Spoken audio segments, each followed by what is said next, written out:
Comment donc parvenir à une vie bénie? Comment pouvoir dire chaque jour devant Dieu et devant les hommes, je dis la vérité en Christ, je ne mens pas, ma conscience m'en rend témoignage par le Saint-Esprit. Romains 9. Voici la première chose à faire. Humiliez-vous sincèrement à chaque reproche de votre conscience. Ne vous contentez pas de reconnaître en général qu'il y a beaucoup de mal en vous. Ne confondez pas le péché présent avec le péché originel, avec les actes involontaires de votre nature déchue. Pour dominer celle-ci, il faut commencer par les péchés dont vous vous rendez compte. Commencez donc par vous occuper d'un péché avec soumission, avec humiliation. Écoutez votre conscience qui le condamne. Dites à votre Père que sur ce point-là, vous voulez par sa grâce lui obéir. Saisissez-vous de nouveau de la promesse qui vous assure que Christ veut prendre possession de tout votre cœur et demeurer en vous pour vous garder. Croyez qu'il veut le faire par son Saint-Esprit, lors même que vous vous sentez faible et incapable. Souvenez-vous que l'obéissance volontaire aux paroles de Christ est la seule manière de lui montrer votre résolution d'être à lui et de chercher par la grâce de Dieu à avoir constamment une conscience sans reproche devant Dieu et devant les hommes. Acte 24, 16.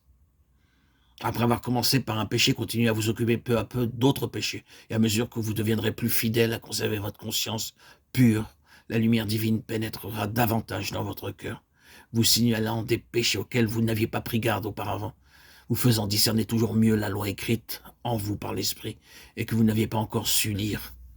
Si vous avez la volonté sincère d'être enseigné de Dieu, soyez certain que son Saint-Esprit vous enseignera. Tout effort de votre part pour maintenir pure votre conscience, déjà purifiée par le sang de Christ, sera aussitôt accueilli par le Saint-Esprit qui vous en donnera la force. Appliquez-vous seulement de tout votre cœur à faire la volonté de Dieu, vous attendant pour cela à la puissance du Saint-Esprit. À mesure que vous écouterez avec humilité les reproches de votre conscience, vous acquerrez davantage la certitude qu'il est possible d'avoir une conscience sans reproche, car alors le Saint-Esprit viendra témoigner de tout ce que Christ peut et veut faire en vous. Avec simplicité, vous chercherez à commencer chaque journée par cette prière. Père, il n'y a plus rien à présent qui sépare de toi, ton enfant.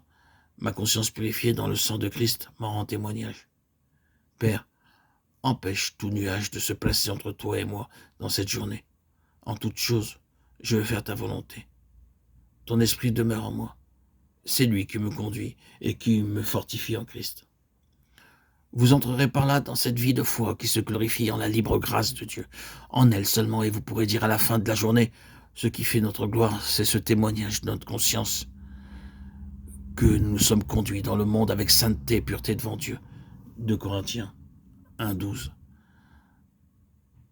Ma conscience m'en rend témoignage par le Saint-Esprit. Romains 9,